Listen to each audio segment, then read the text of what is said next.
Good afternoon, everyone. I show it is now 4:02 p.m. on Tuesday, December 2nd, 2025. I'd like to bring the Board of Public Works and Utilities meeting to order. Call to order and roll call. Alder Diane Wolf is here. Mayor Kim Smith. Here. Alder Jim Benash. Here. Alder Larry Jurassic. Present. Jared Holter. Here. As our Public Works Director, and Sabrina Steger. Here. Thank you. As our Finance Director. Please note also in attendance this afternoon is our City Administrator, Rick Niemeyer, and Kevin Schubert, our City Engineer, and we have members of the public in attendance also. Jared, anyone online? Karen Markwart's online. And Alder Lohendorf is also online. Great, thank you so much. Consideration and action on minutes from the previous meeting. I move we approve the minutes from the previous meeting. Second. Motion by Mayor Kim, second by Alder Larry to approve those minutes. Discussion? Hearing and seeing none. All those in favor of said motion say aye. Aye. Those opposed? Motion carries unanimously. Item number 3, public input, which is limited to 3 minutes per individual. Please approach the microphone and state your first and last name and your home address, and you have 3 minutes to speak. So if there's anyone in attendance who would like to give public input, please do so at this time. We will have the public hearing. Are you going to allow public input also at the no parking for item number 4? We typically don't, do we? We have in the past. We've been a long time since we've had one of these on the agenda. Well, I'm just thinking about any meetings. Typically, we've always asked them, at least isn't that usually because that's what I've already told the audience. That was my understanding what we usually do. Mayor, what are your thoughts? Well, item 4 is not listed as a public hearing. Right. That's why I expressed to the audience members that they would have the time. And if for some reason this ends up in a public hearing, that's, they would be invited to speak longer. So, but no, thank you though. So if anyone would like to give input at this time, please do so. Just state your first and last name and your home address.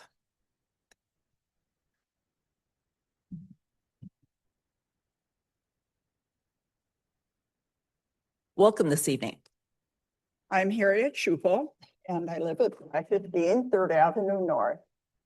And I'm here in concern to the safety, I guess I would say, of the corner of John Street and 2nd Avenue North.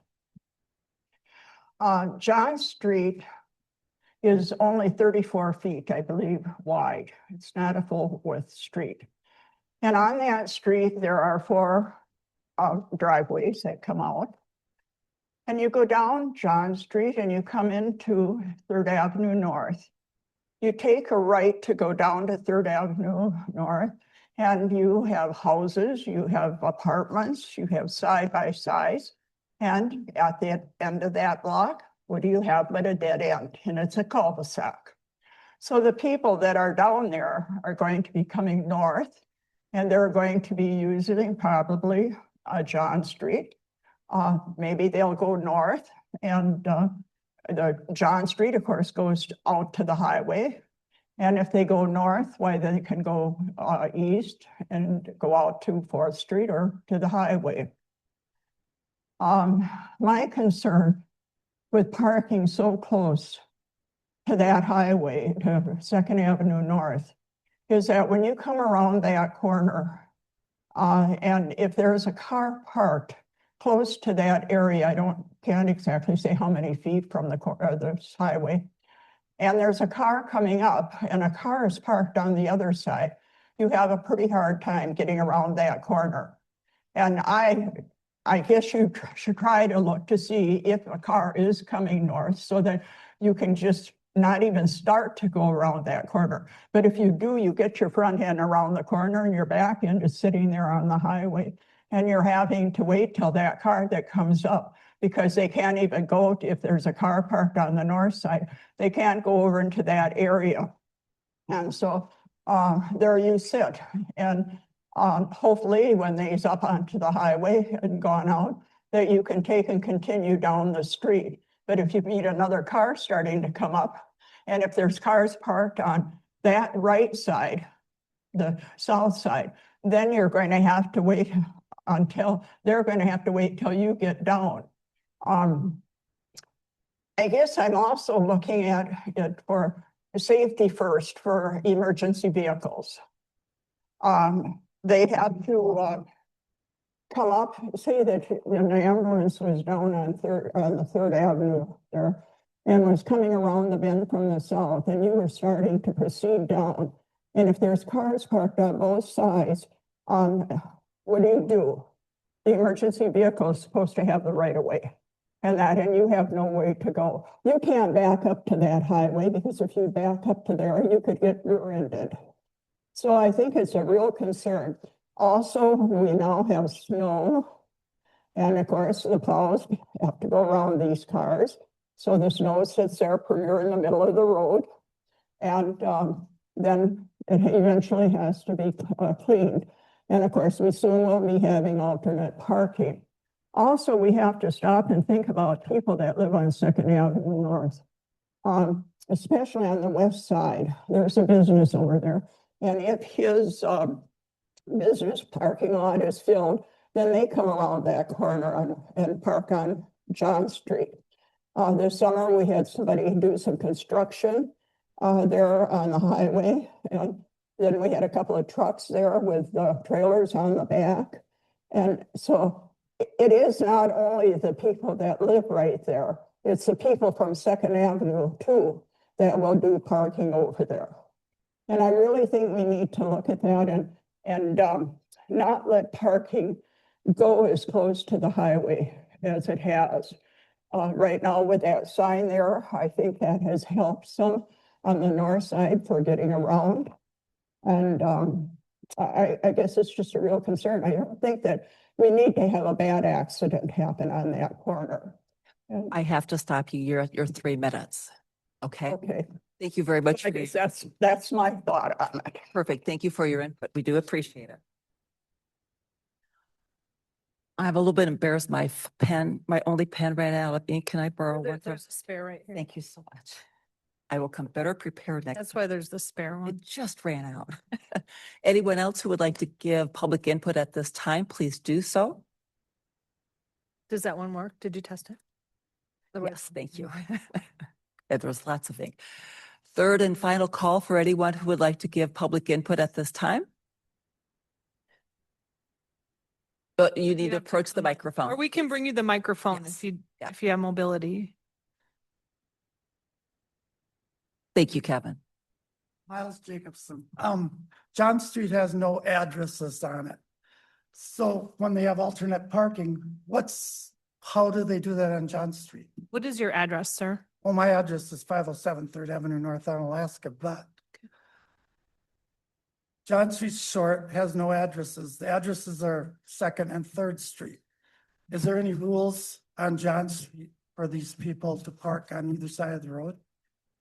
We'll try and answer that. This is not a question and answer session when it's public input, but we can certainly address that. Okay, I was just wondering. Oh, no, that's a very good point. Yeah. Okay. She's right about all that. Cars are parked by the road. Car could come around the corner sliding on snow, and their cars could get injured that are parked there, that live there too, you know? So Okay, that's a possibility. okay. That's not good.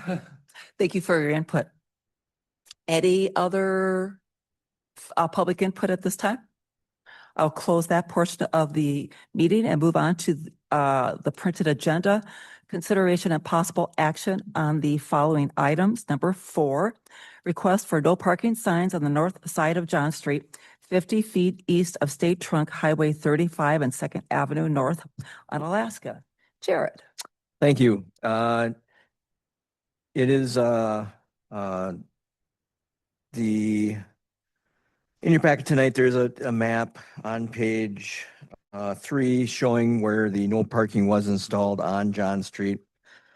I had been in contact with residents along Third Avenue, of which some of them gave public input tonight regarding access from Second Avenue to John Street. On multiple occasions, did look at it, and due to the substandard street width of 34 feet back a curb, or typical city streets 37, did institute a section of no parking 50 feet from the driveway to 500 Second Avenue up to Second Avenue North. The day after the sign got put in, I did receive a phone call from the resident that does property owner at 500 Second Avenue North, and I conversed with them, told them to give me their information. They wanted to appeal the decision to put the no parking in. In your packet tonight, there's a various pictures that the property owner has submitted, various items that he has brought up as points as part of his judgment on why the no parking should not be installed. I did talk to the individual on the phone. We did send out a letter to residents in the area, about 8 houses up on Third Avenue and 8 houses to the north, 8 houses to the south of John Street. So we did try and alert the neighborhood as to the meeting. I did meet with the police department on this matter, went through it with them. There's not a equation for this that says that the no parking thou shalt have this access or this parking. With the narrower lane width that is accustomed with, if there are 2 cars along John Street, in my opinion, it was narrow. That is the reason for the no parking. Looking at this with the police chief, trying to find maybe a place that's a middle point, trying to find some point of trying to look at the safety interests of the public that are traveling while still trying to look at the interests of the homeowner at 500 Second Avenue. I mean, he did bring up, if you've read the materials in your packet tonight, there's no parking already on Second Avenue, so he's kind of hemmed in a little bit there. I guess I still stand by the decision to put the no parking in. I guess if the board wants to alter that decision, we can. We also looked at a possibility of, and I'll throw this out there. I'm just going to get the screen up here. I had it up and then it disappeared. We're going to go like this. And I'm just going to get a page of the packet up here with some of the pictures given by the individual. So this is a picture on page 11 of your packet. You can see this is from the individual's kitchen window at 500 Second Avenue North. You can see the driveways on the left-hand side of the picture where his driveway's at. You can see the no parking sign in the foreground. You can actually see a neighbor parked that lives on the south side of John Street, parked here. Looking at this, an alternative to this would be to, try and get you off the highway. You can see the car in the upper right-hand corner of the highway that they aren't necessarily turning, but you can kind of see where that vehicle would be at.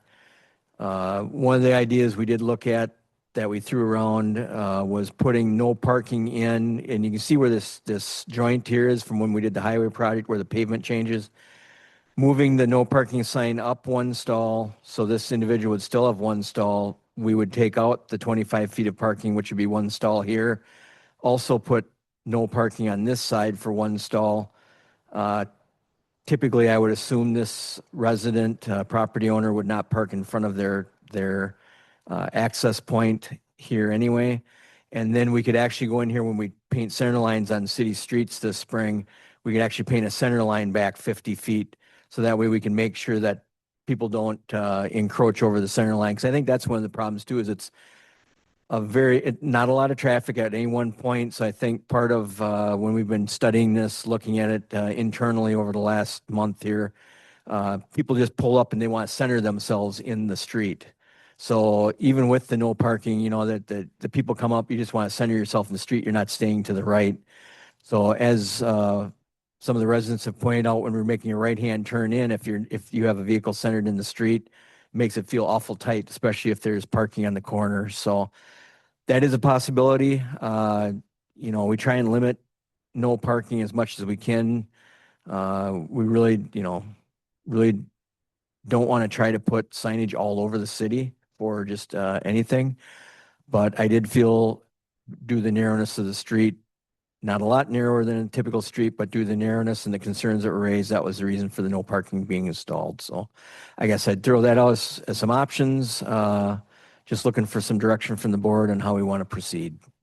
Jared, quick question I have is, how long ago was the sign installed? Approximately 2 months ago. 2 months ago. Do we have something on the books? I thought we did, about how close one can park to an intersection. You can park within, you gotta be 4 feet from a driveway, but the intersection, I think you can park up to the crosswalk. So if you want me to go back to the picture here, or one of the pictures? Yeah. So this, for instance, this is just Google Street View, but you can park up to the crosswalk. You can't impede into the crosswalk, but as far as I know, this is legal parking all the way up to the crosswalk. Okay. Let's see. I know a lot of times when we used to have stop signs, in fact, we had a stop sign committee years ago. That committee eventually got folded into the Board of Public Works. It used to go on a point system where the police would go ahead and pull reports and such and just see, was there a loss of life or a fender bender or loss of property? Has anyone talked to the police about what it has been, that activity at that corner? As far as accidents? Right. We did not specifically look it up, but as far as, I see the accident reports every month and I haven't seen any that I can remember. And I don't think there's been any real accident history at the intersection. The only reason, main reason why I asked that is because, if I remember correctly, the request, it could be from the public, like maybe put a stop sign and or a yield sign, and everything came with points, and we had to reach a certain, maybe like 12 or 15 points before we could actually say it does justify. Yes. So it's two different things. It's a lot easier to score the stop sign request than a no parking request. Yeah. There's really no way to assign points. It's a tough, there's no, like I said, there's no equation for putting in the no parking. Do you try to look at a possible safety problem and address it, or, it's one that the history of the intersection, we're not talking high traffic volumes, so the chances of having high accident history are very slim. So, but I'm sure the residents that turn in there that are voicing concerns would be, is one accident too many? If I can't access the street. So. Absolutely. No one's ever contacted me about this in the past. Is this something that's just a new concern, or, because I'm guessing it's been like this for 50 years? Yeah. This has been obviously a well-established neighborhood. So the residents in the neighborhood have been contacting me for over a year with concerns. And we tried to look at it, tried to see what see what the concerns were, kind of made sure we were keeping track of it. And then that's the reason I finally had the no parking installed. Okay, thank you, Jerry. Mayor Kim. Thank you. I have two questions. The first is regarding the snow removal. So how does that work with the alternate side parking and the street numbers on that street? Yeah, so typically the south side is the even side and the north side is the odd side. So even though there's no house numbers, you'd still adhere to that because that's what they typically would be. So if there was someone parked there, they would still have to alternate side park, even though there's no actual houses with an address on John Street. So what made you think of the 50 feet? Is that some kind of standard thing? And the reason I'm asking that is just in the context of when the no parking sign was placed, I'm just wondering why you didn't allow for the length of one car from the driveway in the first place. Why did you go, you know, and Yep. you're thinking your engineer brain, you know, why did you go 50 feet this way rather than one car length the other way? Yep. So knowing that you want to stop one, you want to stop before the crosswalk, you want it. Rules of the road, you should stop before the crosswalk and then proceed slowly out to, if you need more room to view the cars going to your right and left. If I did one car, then it was trying to look at, was there enough room left with the driveway there? And at the time, I thought it was best to just put the whole thing as no parking when I instructed to have the sign installed. So there wasn't an equation, there wasn't any formal analysis put on it. We started at the driveway and went all the way up. Okay. Because I did look at this and I thought where the sign was placed made sense to me, but I'm not a traffic engineer and I don't live there. So I don't have either of those things biasing me in either direction. But I certainly understand the homeowner's frustration when they have limited parking to begin with. So it's definitely a difficult situation and I understand why they would appeal this. Just open to other people's comments, I guess. Thank you, Mayor. Alder Larry? Thank you, Chair. Yeah, I agree with it. So right now it's set at what, 50 feet back? Yeah, correct. The sign is 50 feet back from the crosswalk, which is basically at the driveway. Okay. So the 25 foot would accomplish just about everything then. Yeah, I mean, we would still you should still be able to get off, a vehicle should be able to get out of traffic on Second Avenue to turn onto John Street. You're going to feel like you're still kind of out in traffic, but if you get over, there should be hopefully enough room to try and maneuver out from the travel lane on Second Avenue. And most people don't park that close to the sign anyway, so you're probably looking at actually 30 feet before somebody's going to be parking there. And you got the driveway right there, so nobody's going to be parking right in front of the driveway. So that's the nice thing about it. Yeah, I could support the 25 feet. I could see the landowner's problem with basically 3/4 of his property is no parking.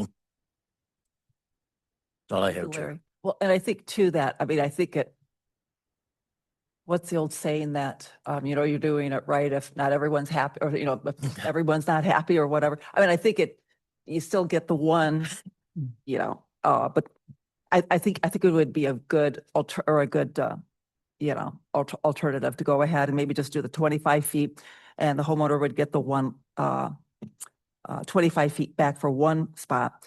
But, I agree with you regarding the striping. The striping to me is very, very important because, well, especially at night. And I mean, I'm assuming is there a street light there? Do we know? Yeah, I think there's a street light there. I'm not sure which part of the corner it's on, but I'm pretty sure there is a street light there. Yeah, I drove by twice during the day, so I didn't notice at night. But for me personally, I think that the striping would be very important.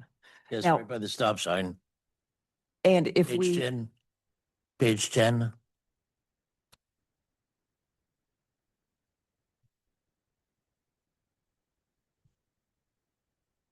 The striping you're referring to would be down the center line of the street, correct? center line of the street. Okay.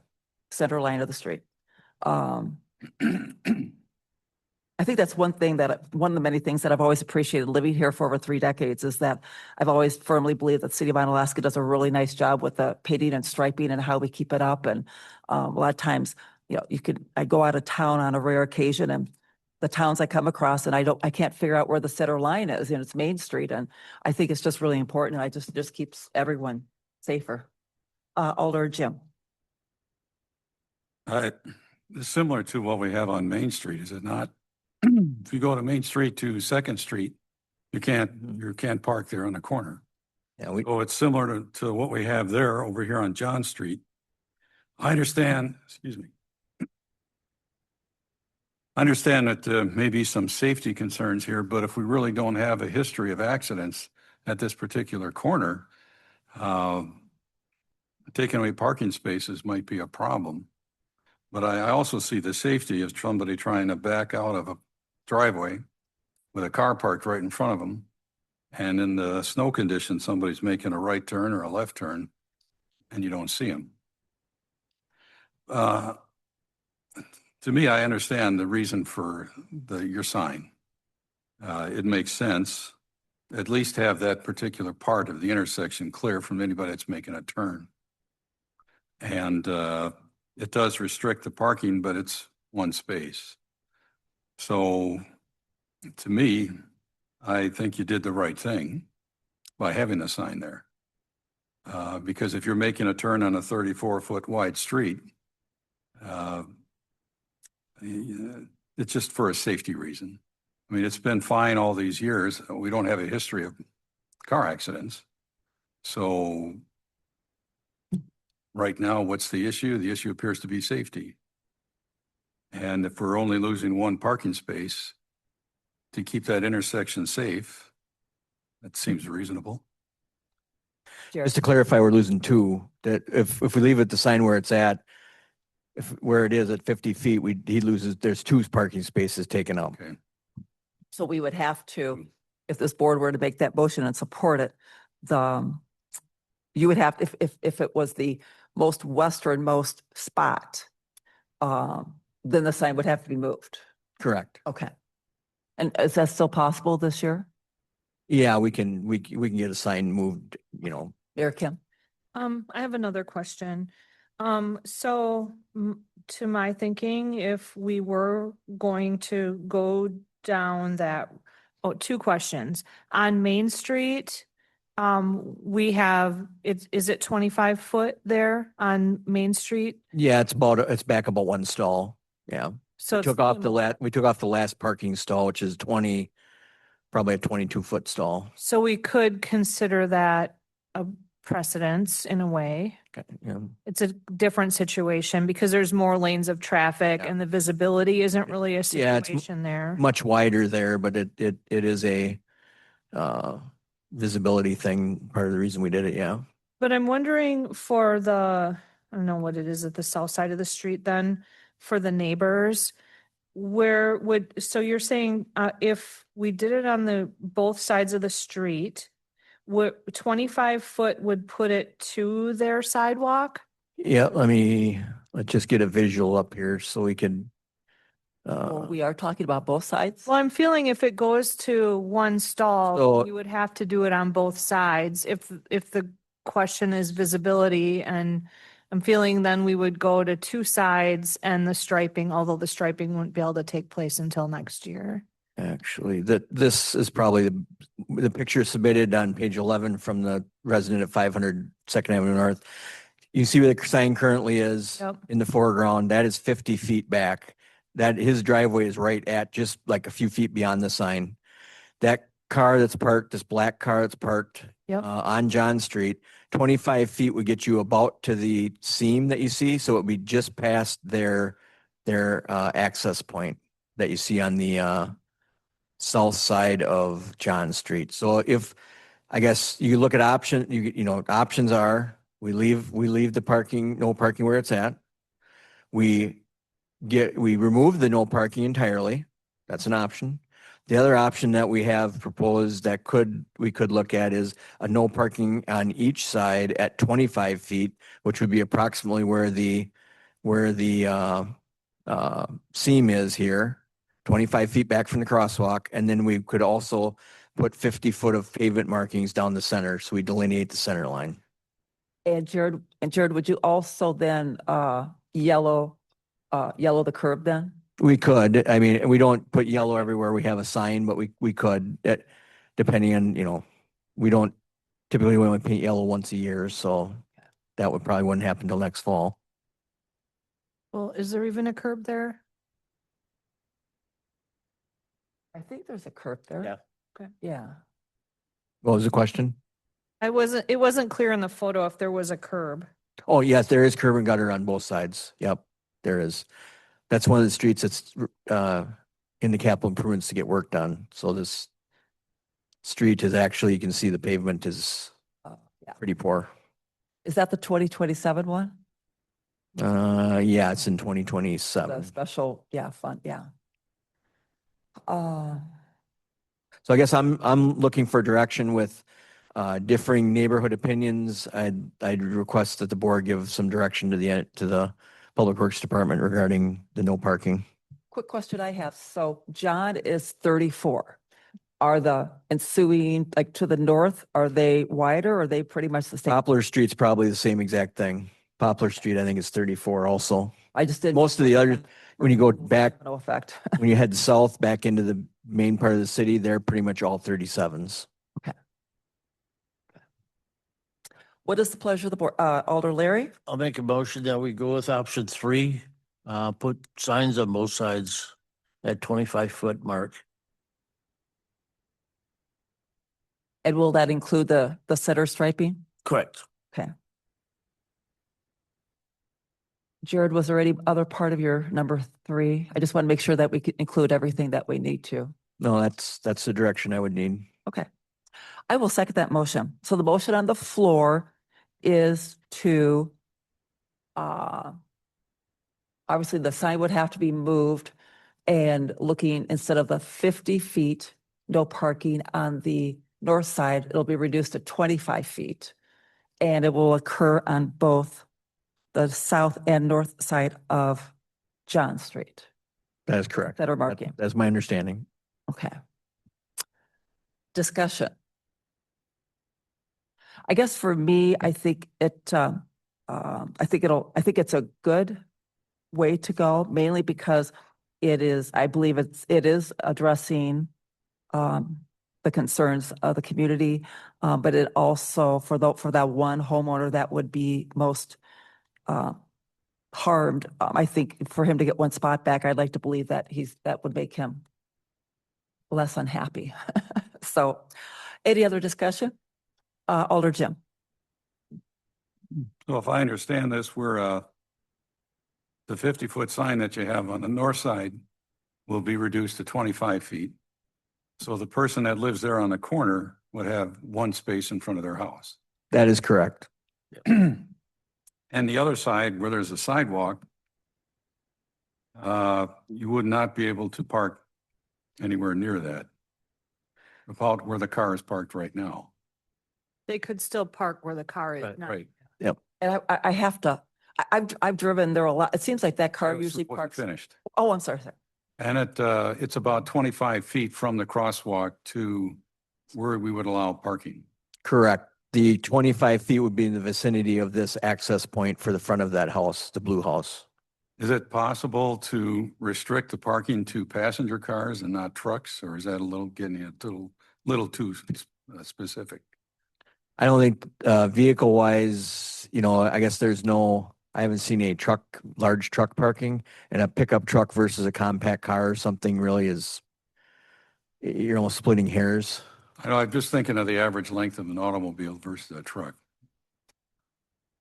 25 feet. Yeah. Seems to be good enough. Any other thoughts, concerns at this time? Motion on the floor, as earlier stated, all those in favor of said motion say aye. Aye. Those opposed, motion carries unanimously. And can I assume that this will then appear on the council agenda? Correct. Okay. It would be on the consent agenda. Okay. For those in the audience who did come in tonight, thank you for your input. So it did pass tonight. I gave you each a card, so if you have any questions between now and next Tuesday, because I represent you both on council on Second District, but this will be on the agenda for next Tuesday at council for a final vote. So if you're interested in coming that night and giving input, you certainly may. You're also able to Zoom and watch it online too. So if you have any questions, feel free to give me a call after tonight's meeting. So I will move on then and thank you again for coming in. Item number 5, La Crosse Area Planning Committee, LAPC, La Crosse Regional Comprehensive Safety Action Plan. I understand we have some guests in the audience. If you'd like to approach and introduce yourself, thank you for coming tonight. Thank you so much. My name's Erin Duffer. I'm a transportation planner with La Crosse Area Planning Committee. We're the Metropolitan Planning Organization for the urbanized metro region here. We have a map showing you the area that we cover there. It's the black outline. And I'm here to talk to you about our Regional Comprehensive Safety Action Plan. Slide. So we received a grant from the Safe Streets and Roads for All program, which provides federal funding support for planning, infrastructure, behavior, and operational initiatives, specifically to prevent death and serious injuries on roads and streets involving all roadway systems based on the Safe Systems approach. So this is and a commitment to an eventual goal of 0 roadway fatalities and serious injuries. And again, this is on all roadways. So we're covering local streets, we're covering county highways, we're looking at our interstates and state highways. And we're looking to support the development of our comprehensive safety action plan for the most significant safety concerns in our communities. And again, this is based on the Safe Systems approach that is designed by Federal Highways. Thank you. Just wanted to give a quick overview of what our goals. We're looking to evaluate our safety issues and concerns for all modes of transportation, and then identify and prioritize projects, programs, and then strategies for people who live and work and play in our greater La Crosse region. Our organization, we received a grant from the Federal Highway Administration to conduct this plan, and we are undergoing it right now. We have task force, we have some public engagement that I'm going to go over, and then we're set to wrap up the plan in the fall of 2026. So some main components of our plan is that we're going to look at leadership, commitment, and goal setting. So this is the eventual goal of 0 deaths and serious injuries on all of our roadways. We're going to have a plan structure, a very in-depth safety analysis. So we're looking at our roadway crashes history and then developing a high injury network through an analysis approach. And while we're doing that, we're also going to have some really robust engagement going on. And then through meeting with you, Board of Public Works, different city councils in our planning area, as along with our policy board, we're going to have some policy and process change recommendations coming out of the too. What is also great about this program is that we would also be eligible for some federal funding for specific safety improvements. So through this plan, we're going to design specific improvements for corridors that are within our high injury network. So we have our consultants on board that are working on some of the engineering and design aspects of that. And then once the plan wraps up, we'll be able to apply for certain federal funding for the support of that. And through that, we'll be keeping everyone updated on our progress and transparency throughout the whole plan. I did hand out some half-page flyers there. You can scan the QR code or type in our web address for our project's website, which is goes in a lot more detail on what our plan involves, more information about the Safe Streets and Roads for All program across the nation. And then we have some really great engagement opportunities. So specifically, I want to bring your attention to the online interactive map. So you can go on the map there and put a pin and type in a specific safety concern at a specific intersection along a corridor. And that could be whether it's biking related, driving related, transit. This really helps us identify some of the near misses that might get missed outside of our crash data, and some areas that people might avoid because they have a certain concern there.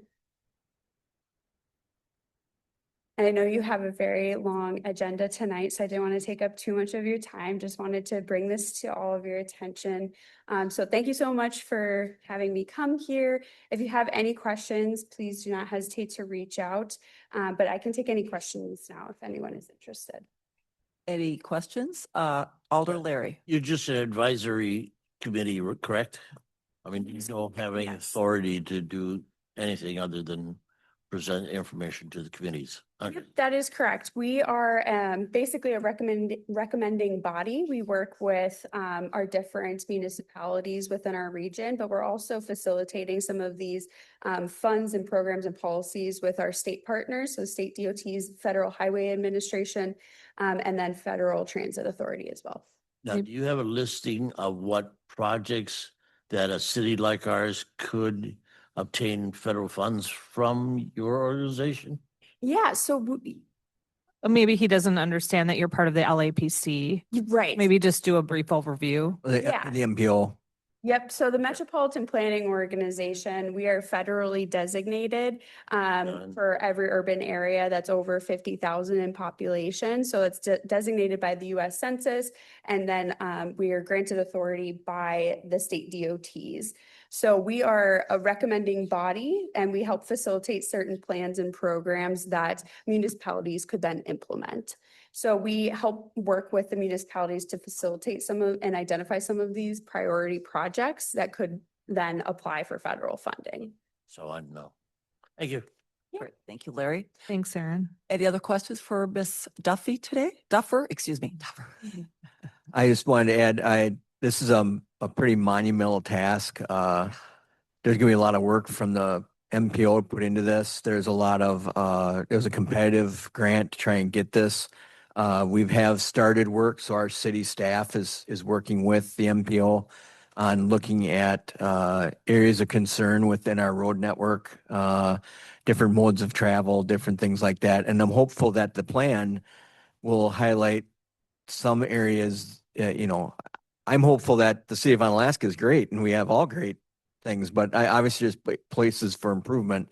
So if we can point out some of those places, this gets us situated that we can point this out to maybe receive some funding to mitigate those areas. So, and it's good to know that for capital improvements planning, if we're going to be working on streets, going to be working on areas, we then know where this high crash network and things like that we can target our, we can target the best use of funds and resources into an area that we know we've looked at and studied and said, yeah, this is a problem within our community. So it's going to be a really neat thing. Once they get all done with this, I would probably come back and we'll throw it in the packet and discuss it again once we get done. But we just want to get the word out.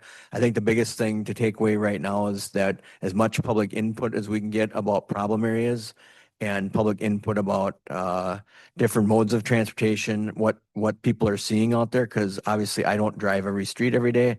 Someone else drives that street. I always say they're more of an expert in their neighborhood than I am. So we really want to get that input into the plan and try and make it the best we can. And wasn't there a big push maybe 20 years ago or so when it was first like introduced, at least I know in Alaska, it wasn't like a safe. Complete streets. Oh, complete. Complete streets. Yeah. Yeah. This is, Okay. they're two separate things, but they work in harmony, I would say. Okay.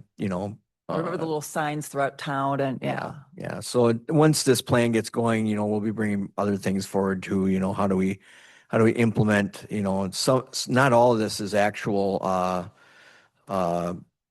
physical infrastructure. Some of it is behavioral or how do we treat, young drivers or older drivers? How do we treat those demographics that may, if you look at the accident data, there may be something there. How do we assist that? Do we make public transit more available? How do we do those things? So that everything works together hopefully to make a whole unit here. So, they're trying to look at it from a big high level view. Thank you, And Jared. just add, thank you for bringing that up, Jared, because behavior changes is something you can't design for, you can't engineer for. If we have drinking and driving going on, if we have distracted driving, speeding going on, what are other ways that we can kind of tackle that and address that? So this plan will look at some recommendations of different public awareness campaigns, different initiatives and policy recommendations we can start identifying. Great. Any other questions? Thanks, Thank Aaron. you so much for coming today. You and your cohort there. Nice seeing you again. Okay, we'll move on to item number 6, Gunderson Drive easement, Xcel Energy. Jared? Thank you. In your packet tonight is a letter requesting a easement on city-owned lands from Xcel Energy. This is part of the Gunderson Campus Microgrid project. They are looping their energy system and making it more robust. So if there's things that are happening out there, they can feed it from different directions with the new microgrid that they have installed. In your packet tonight, you can see there's a map on page 39. I'm just going to get this back up. There's a map on page 39. You can see that the upper larger area is actually part of the Gunderson Lutheran parking ramp that the city owns. The easement would be actually along Gunderson Drive behind the city right away, so behind the sidewalk. This is typically where we would put an easement in a city subdivision, so I have absolutely no concerns with this one necessarily. It is actually in front of the parking ramp itself, so it will not actually impact the actual parking ramp. The other one is on the middle of the page. You can see a circle with a inset. That is the Gunderson Drive. That is at our Gunderson lift station, sanitary sewer lift station that we have at this site. They are asking for an easement. We already have a Xcel transformer sitting inside this, what they're requesting for an easement. So they would be tying into the existing transformer. The only caveat I told them with this one is we do not want any further above ground facilities in that easement area. So that would be the only caveat that we would put on this when we get it. Otherwise, I have no concerns with this. It'll actually help our lift station. The more feeds we have into our lift station, the better we are. If one feed goes out, that the lift station will still have power. So it benefits everyone in the area, not just Gunderson. Jared, did I hear you say at towards the end there about the one on the second inset, that you wanted that noted as part of? Yeah, when we make sure the easement, when we get the final easement document, we're going to have it. We'll make sure it's noted that there won't be any new above ground facilities. Okay. Do you want that as part of the motion tonight? Either way, we can do it as staff. We can internally go through that. You can go ahead and make the motion that we move forward with the easement with Xcel Energy for the easement along Gunderson Drive on the land owned by the city for the parking ramp and also for the easement on the Gunderson lift station site with the final provisions to be worked out with staff and brought forward. Second. Motion by Mayor Kim, second by Alder Larry, to approve the requested Gunderson Drive easement, Xcel Energy. Discussion. Do we need the parcel number added on that? I'm sorry, Larry, you said what? Do we need the parcel number added on the? I think just made per packet. Is that good enough? Yeah, per what's in the packet. Yeah. For the packet. Alder Jim. Just one quick question. I know we have Xcel Energy, but on the paperwork, it states Northern States Power Yeah. Wisconsin, and it has referred to as NSP. Yeah. So I think we need to clarify exactly what those two have in common. I'll accept that as a friendly amendment. Yeah, that's fine. Northern States Power is a subsidiary of Xcel, so they still operate as a subsidiary within Wisconsin. So that's a good clarification. That's fine because it actually does say in it. You are correct. It says Northern States Power in the actual easement. So we have a motion and a second. Any further discussion? Hearing none. All those in favor of approving the requested easement, say aye. Aye. Those opposed, motion carries unanimously. Item number 7, Franklin Street Lift Station Engineering Services Amendment. Jared. Thank you. In your pack tonight is an amendment for the engineering services for the project. This amendment was for part-time construction observation. Believe it or not, our staff does go on vacation. So during the construction, we actually had them come up and do some part-time construction observation. We had 40 hours added to the project and then also updating some of the SCADA graphics that were part of the, not included in the original project. The difference in funding would be paid out of the sanitary sewer contractual services, which paid for all of the original design. And you're showing, well, they're looking at for another what? Difference of $8,500. $8,500, okay. Correct. Make a motion, we accept amendment number 3 to task order number 23-01, which would change it from $103,500 to $112,000 to Strand Associates. I'll second. Motion by Mayor Kemp, seconded by Alder Jim to approve the engineering services agreement for Franklin Street Lift Station with an increase of $8,500. Discussion. Sabrina. Thank you. Jared, does this still stay within the total budgeted value for the entire project? So we actually all the design money came out of the operating budget for sanitary sewer. We did not bond for the money. So as Okay. long as the sanitary sewer utility can fund it, it will be fine. I didn't know if this was within the clean We- water loan. Yeah, we didn't bond for this design. We actually used operating funds. Any other questions or concerns? Hearing none, all those in favor of said motion say aye. Those opposed, motion carries unanimously. Number 8, one of my favorite things to look at every other year. It really is. I'm not being funny. City Street Pavement Surface Evaluation and Ratings, PASER. Jared. Yeah, so we did, I want to thank Tim Terrace, our GIS manager, for going out and doing the phaser ratings. Got them submitted to the state in a timely manner, met our requirements. Got a couple graphs in your packet tonight to kind of show the kind of the 10-year average of where we've been at, where we're at today. Probably the thing that I would point out is over the last, maybe if you go to page 47, the 3s and 4s are probably the ones that are getting close to being, to the point where they really need to be replaced. But I think we've done a good job. So in 2017, we had 13% at a 3/4. We're down to 6%. So you can kind of see the 7s and 8s vary over time, as well as the 9s and 10s. Just depends on what we're doing for street paving. But also the 5s and 6s are going up and kind of hanging in there. So I think it really shows what we've been given for funding for pavement maintenance, crack filling, chip sealing, things like that. I think it really shows that it makes a difference over all these years and what we've invested in our street network. So overall, we don't, I look at these numbers. I guess I haven't compared them to other municipalities, but a street that is, so right now you've got 58% of your streets that are a 7 or better. So and that's a really good street. A 5 and 6 is still a good street, but 7s, 8s, 9s, and 10s are pretty good.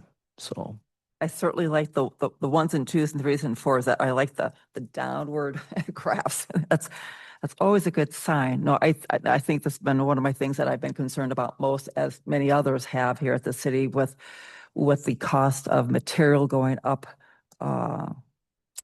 so fast and so high. We've been able to keep up. I think we've done a really good job, thanks to staff bringing things before us and what we can do, and finance working with us for bonding and such. But I'll put our streets against a whole bunch of other people's too, especially in Wisconsin. Alder Jim. Just a quick question, Jared. PASER rating, how is that different from the way that you might rate the valuability of the city road? yeah, so basically the state requires us to do this rating so we can submit it, so they kind of have a overall now all roads, streets within the state, they can kind of know where they're at as a global entity.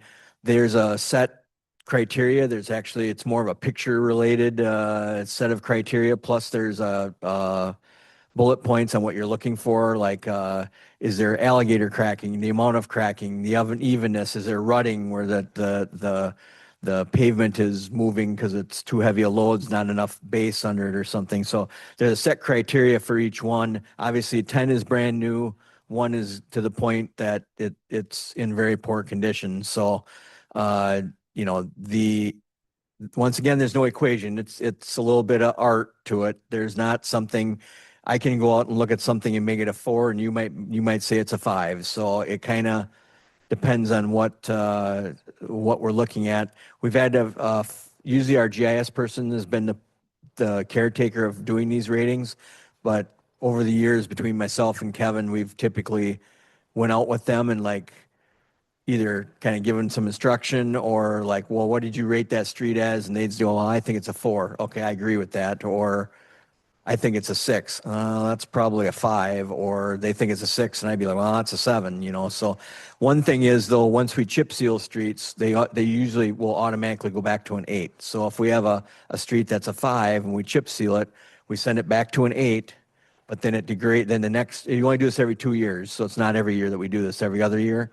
So typically, then in 4 years, you go out and look at it. You look at it in 2 years, it may not move much, but by the 4th year, it'll be back down to a 6 or something. So streets are constantly moving too. So they're not just like going down. If we do pavement, if we do maintenance to it, we might, you know, hold it at a number longer than if we didn't.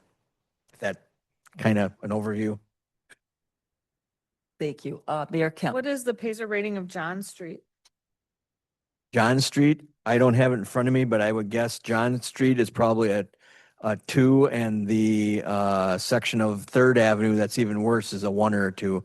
The one block that's north or south of John Street is probably one of the worst streets in the city. Now, some of these streets that we have we have a 1 out on South Kinney. So technically we maintain South Kinney all the way out to the very end of it toward the La Crosse River. Yeah, There's a section there that has no houses, it's got a farm field at the end of it. right. We haven't done anything to it, so it's a 1, but it doesn't have any traffic on it, so we probably have a little bit of mileage of 1s that'll never, ever get replaced. So. Alder Larry. Thank you, Chair. On a mile-long section of roadway, how often are you required to do the inspection? We have to do every street, all mileage every other year.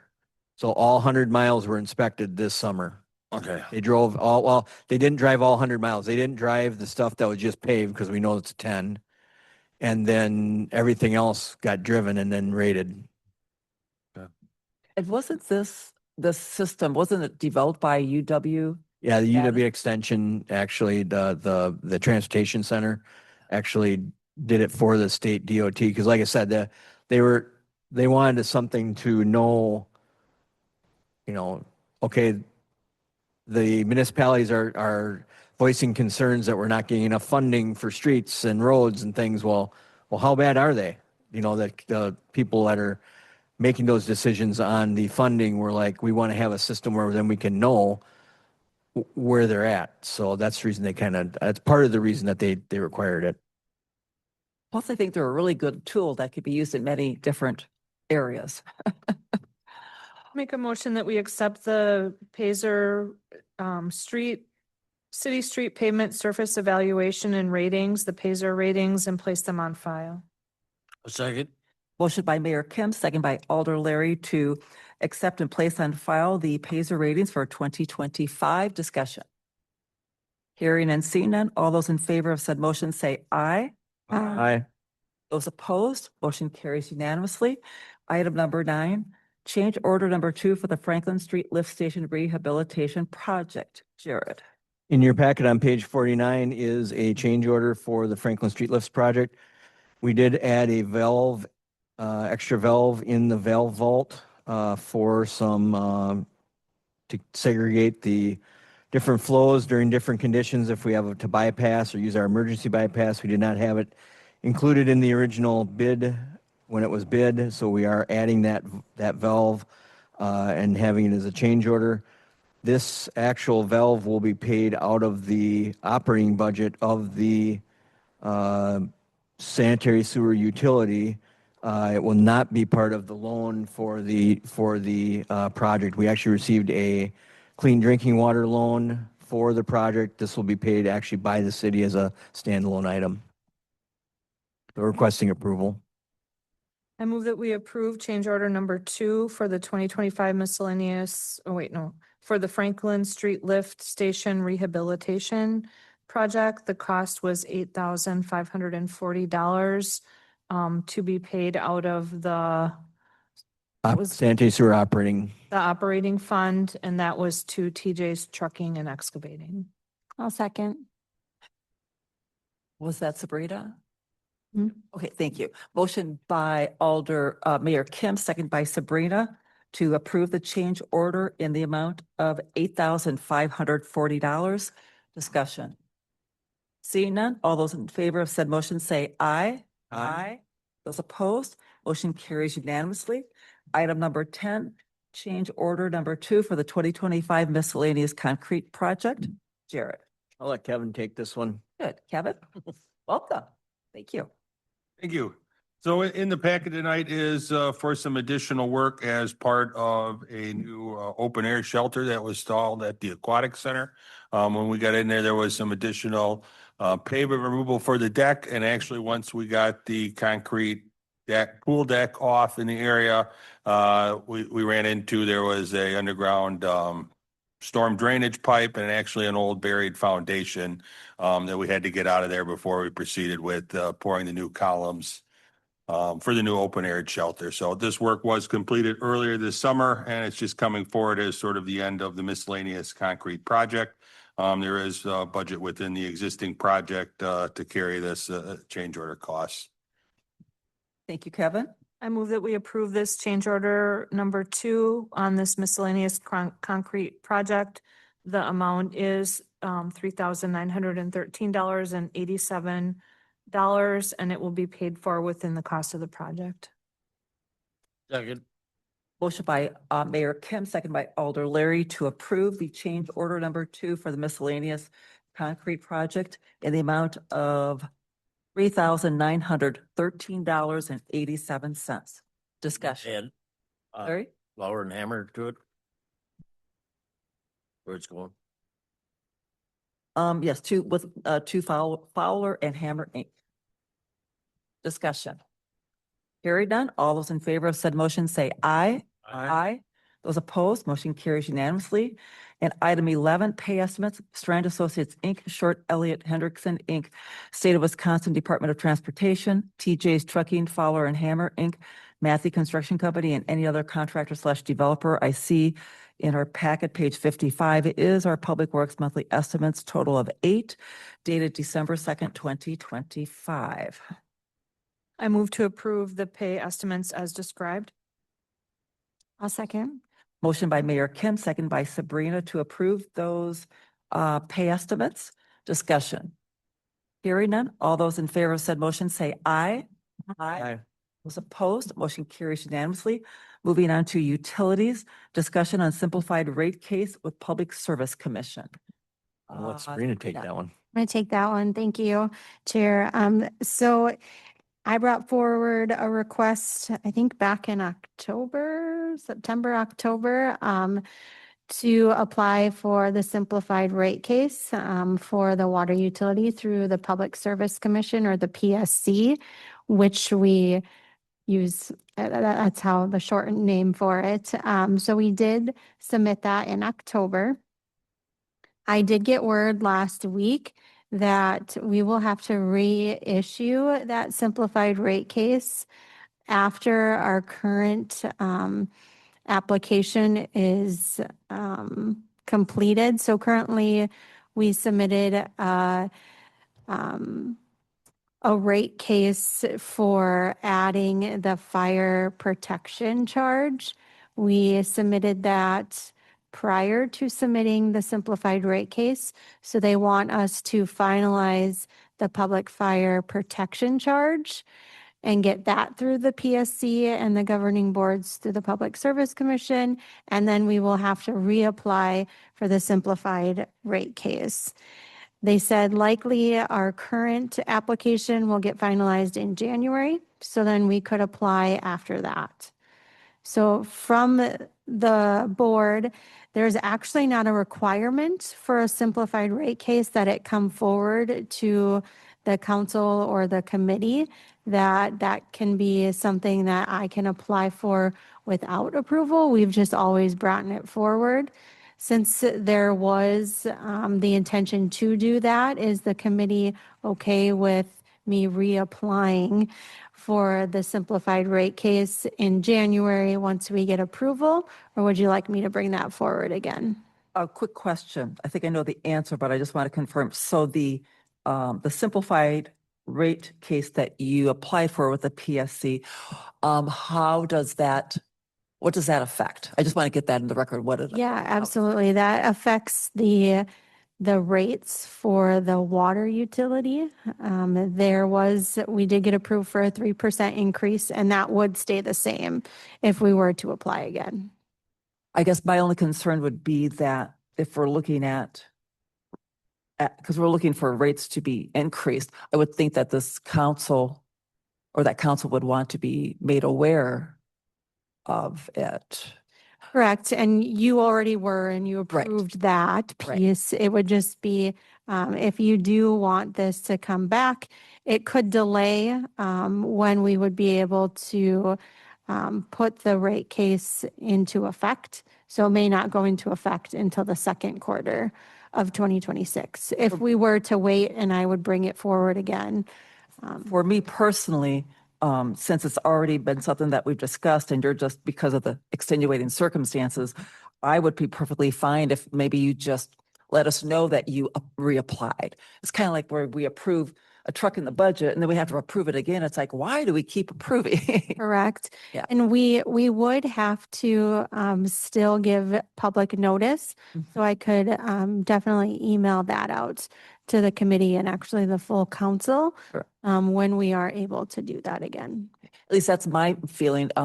Anyone else on the board agree, disagree, or you're fine with it, or any input at this time? Alder Jim? We've already agreed as to the cost. So I don't know if we really need to send it back to the council for any kind of delay. No. Correct. But I wanted to bring it forward so you were aware that we have to reapply and put it out there again for the public to know that we are going to increase the rates again. So I just wanted to know if the committee would want to see it again as well. So. I would think anybody that would read our notes from this evening would be able to follow along and see what the issue is.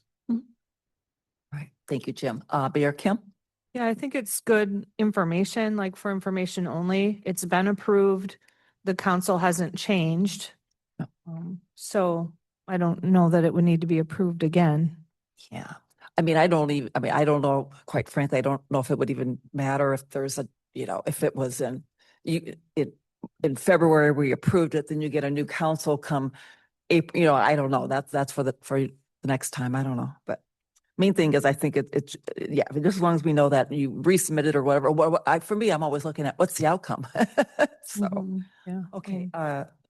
Jared. I think part of it too is if someone was actually following the dockets on the Public Service Commission, we're clarifying too that we're not applying twice. Because they're going to look, if you actually followed the dockets and studied it closely, it would look like we applied for a simplified rate case twice, and then you could get the intuition that we're going to raise it twice. So that's the ultimate clarification also. Yeah.